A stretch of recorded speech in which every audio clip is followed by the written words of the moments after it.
नमस्कार। आज डिसेम्बर मास 12 तारिख गुरुवार। आज सुविचार। अनादि कालरू मनुष्य सुख खोजबार लगी।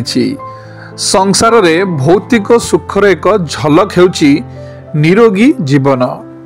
शरीर सुस्थ नथिले साधन भजन मनन और चिंतन आदि कौनसी कर्म करि हेबो नाही। धर्म अर्थ काम और मोक्ष चतुर्वर्ग फल रोगमुक्त शरीर ही मिले।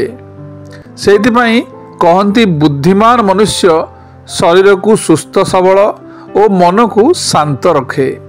शास्त्र कहे शरीर मादं खलु धर्म साधनं।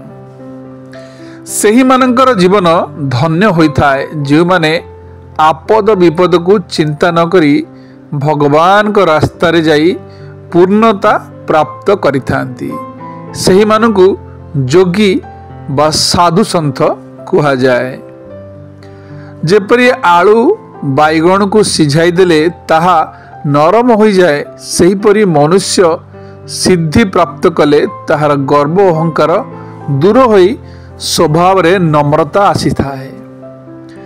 सूर्यदेव को मेघ लुचाई रखिला परी आत्मा को माया मोह घोड़ाई रखे। मेघ चलीगले सूर्य किरण बिछे होई पड़े, सेहीपरि माया मोह चलीगले आत्मज्ञानर उदय हुए। श्री गुरुंकर शरण रे गले आत्मज्ञान मिलिबो।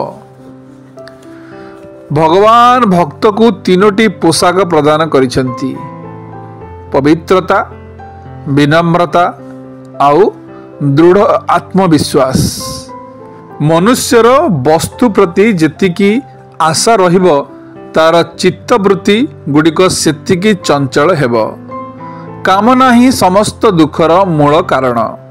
कामनार विनाश रे दुखर विनाश हुए। बिना आसन रे पूजा पाठ किंबा भोजन करिबा उचित नुहे, कारण आसन नथिले पूजार शक्ति और खाद्यर सार पृथ्वी को चली जाए। सर्वदा आसन रे बसिबा उचित। धन जीवन और यौवन पाई गर्व अहंकार करंतु नहीं, कारण काल चक्रर पलक मध्यरे धन क्षय होई शरीर रोगमय हो जिवो। सेइथिपाई सावधान। मनटा रिफाइन तेल परि निर्मल हेबा उचित, कारण मनुष्य कामिनी कांचन रूपक समुद्र रे बुड़ी न रही तेल परि उपरे भासी रहे।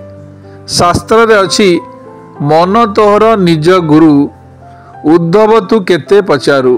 मन जदि चंगा पोखरी गड़िया हुए गंगा। यह खांटी सत कथा। जो माने निज को घृणा करती से माने जीवन रे दुख कष्ट भोग करती।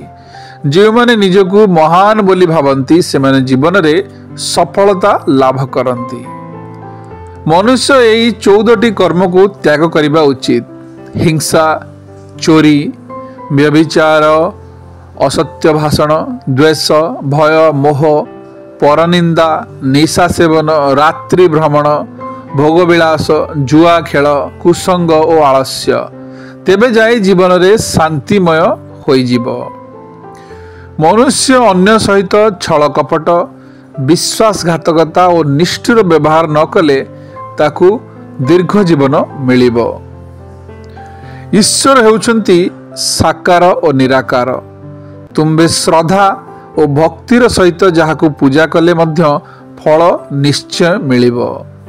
जेपरि जिलापी को जेउ आडू खाइले मध्य ताहा मिठा ही लागिबो।